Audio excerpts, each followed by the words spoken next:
By looking at the thumbnail and title of this video, you may think, man, this kind of sucks for this guy. He lost 99% of his friends. And it's crazy to think about it because it doesn't really hit me like that.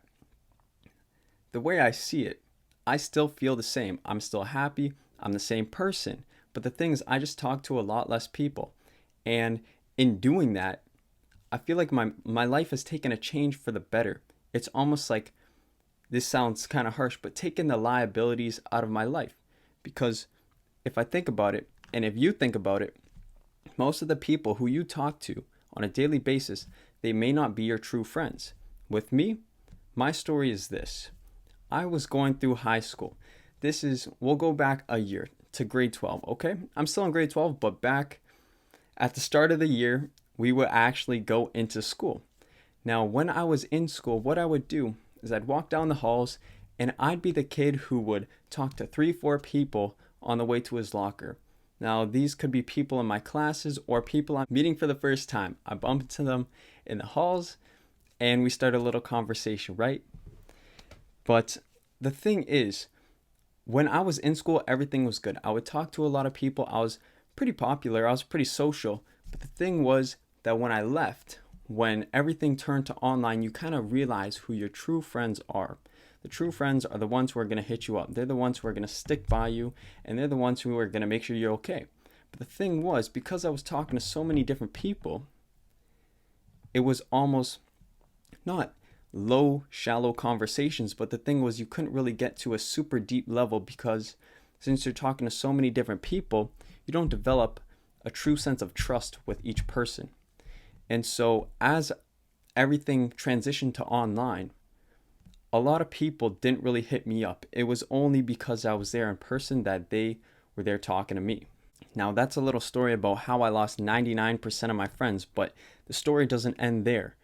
Now, I'm still the same person. I'm very happy even though I lost so many different connections.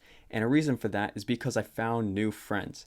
These new friends, you're going to think I'm crazy. Don't think I'm crazy. Or actually, I'm a little crazy, so it's whatever. But my new friends are all online. They are my mentors. They are people who I look up to and want to be like. For example, Warren Buffett. I always butcher his name. Patrick David. There you go. I said it good. Dan Pena, Dan Locke. Those are people who I look up to. I am pretty invested in finances. I love the idea of making a lot of money and being comfortable, not having to worry, not having to stress for the future. And I surrounded myself with these people. Now, of course, they're not here in person. They're all online. And you may say, but Daniel, my name's Daniel. Nice to meet you. What's your name? If you want to respond right there, that's cool. It's nice to meet you. But I would say, you may say, but Daniel, these people aren't here in real life. They're only on a screen like I am right now. How can you feel that connection? How can you feel that physical connection? And the thing is, you can and you can't. Now, I spent so much time with these people that I listened to their background and I listened to their stories and I understood where they came from and how they got to where they are today. And it inspires me. It makes me want to be better. It helps me be more ambitious. Let me give you a story, for example. Another story. I hope you like stories. You might get a few of them when watching my videos. But I watched a lot of Robert Kiyosaki. For those of you who don't know who he is, he's the guy from Rich Dad Poor Dad. And he was telling me how silver is like, a hedge against inflation. And I thought, you know what? Because they're going to be printing so much money, I thought, man, like silver is going to go through the roof or something crazy. So I was 16 at the time. What I did was I got the right amount of money, all in cash, and I went down to a local like bullion dealer, and I actually bought 10 ounces of silver. Check this right here. If you can see, it might be kind of difficult. But the thing is, on the back of this, I have the date. This was February 24th. February 24th last year, I went and bought this for $264. Today, it's worth about $320. And the thing was, I wouldn't have been that ambitious if it wasn't for watching those videos and connecting with those people, feeling like I had a sense of belonging with them. And so even though I lost 99% of my friends, I found new friends. I found online friends. I found people who I could connect with. So I didn't feel truly alone. There's another truth in all this, in that when you lose a lot of friends, when you lose a lot of people around you in life, you kind of become your own friend, and you have to, because otherwise you'll feel so lonely. Sometimes it's crazy. This is kind of cool too. I almost think of myself as two persons, two people, something, two people, okay? I have my physical body and my mind, my soul. When I look at myself in the mirror, it seems like I'm talking to another person. Now I do it a lot because I think so weird. I think I'm very beautiful, very handsome.